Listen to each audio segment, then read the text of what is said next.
Hi everyone, hope you're having a great now, as Charlie used to say to me.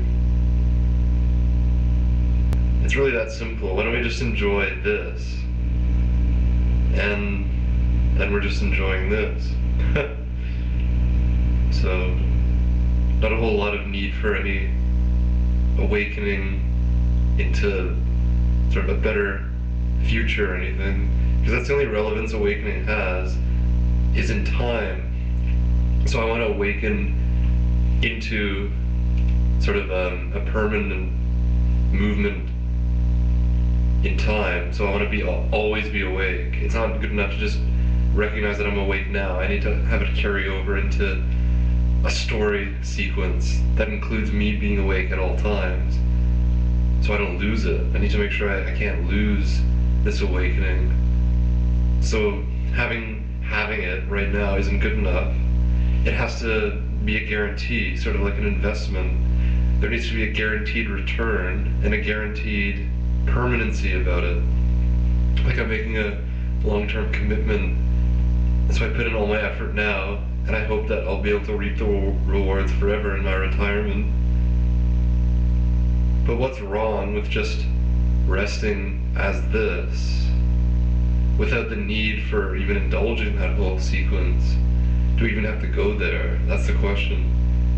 Who am I that goes into this assumption? Who am I that believes these thoughts? And who am I that needs some permanent awakening when what's happening is already awake, you could say? When that in which things happen is inherently, vibrantly alive and awake. And you could say, I am that, but saying that isn't being that, necessarily. Because the world is full of imaginary seekers, imaginary teachers, and imaginary non-teachers who don't play the game, all of whom claim things, including me, right? I'm making a claim in language on the internet, full of myriad other claims in language that populate this sort of cornucopia of ideas. But they're all just ideas. The attempt here really is to use language in such a way that it disassembles the need for further belief structures, notions, and held concepts. So things that are held to be true, including the notion that there is no person and all the non-duality platitudes.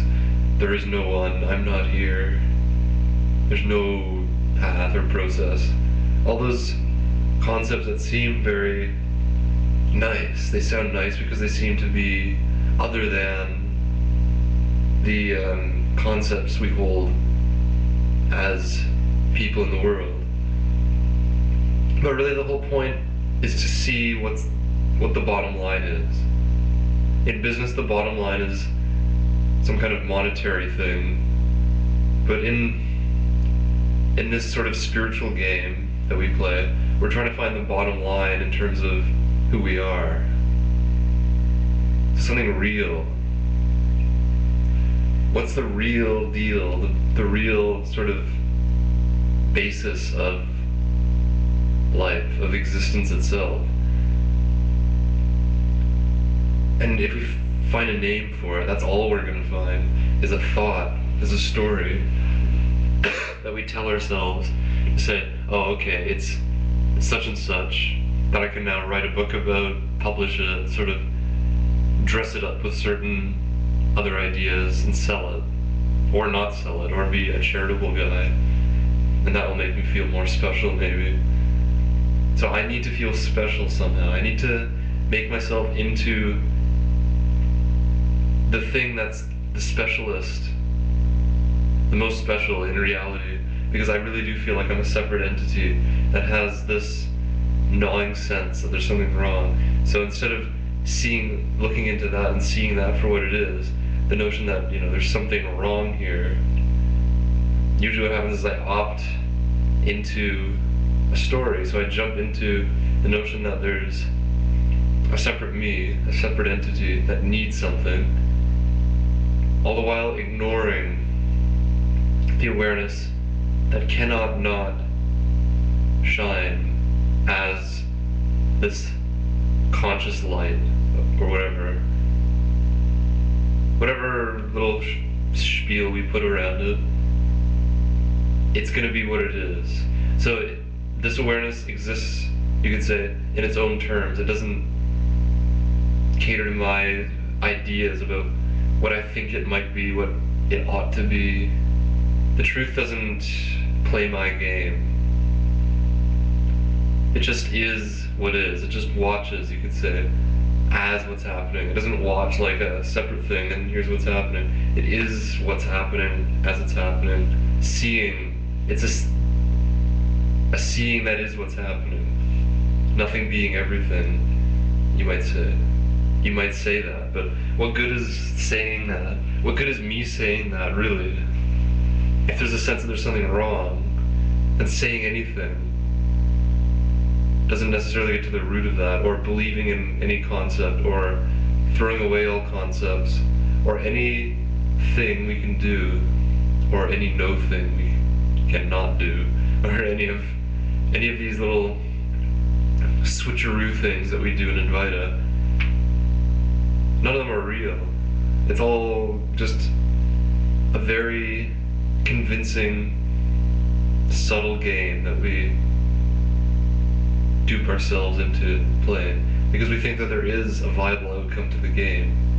I'm really sure that there is a starting point and a gradual thing and then an end point that will result in a good happening for me, a fulfillment for myself, a personal fulfillment. So I'm a person who's unfulfilled, and I'm pretty sure I can amass something and put it into myself to make myself more at ease or fulfilled or happy. Or if I'm in the more sort of spiritual or psychotherapeutic world, then it's more about me. I need to get rid of something about myself or get through something in myself, and then I'll reach a point of fulfillment by doing this sort of inner shifting of furniture. All that has nothing to do with seeing that all there is consciousness, as Wayne Blickerman says.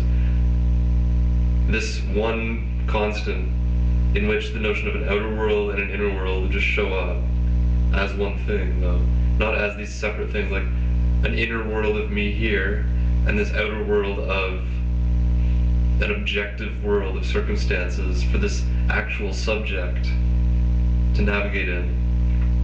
All of those are relative, but we're pointing to what's absolute in the sense that it's always so. There's not always an inward world happening, like in deep sleep, and there's not always an outer world happening. So it's like deep sleep in that sense. It's the absence of the subject-object situation. It's like they're both water, maybe, or the subject is like an ice cube. It's crystallized, and then this awareness is warm water. So that's sort of what it feels like as a seeker, like that sort of solid sense of a rock-hard sort of seeker, a stubborn, arrogant, well-formed personality walking around trying to find the essence of life, the water. And so it is in the water, and you could say that what happens is this awareness sort of warms things up and sort of melts the resistance, you could say. And then what's really obvious is that it's all water. From the get-go, it's all water. So it's not the necessity to have to really cook or melt myself or break something down necessarily, because we can see that it's all water. So the whole process is just awareness happening. It's just consciousness seeing itself. So that's right from the get-go. So that it's always home. It never leaves itself. So we can see this right now, directly. So it's quite simple, and thanks for putting up with me, and all the best.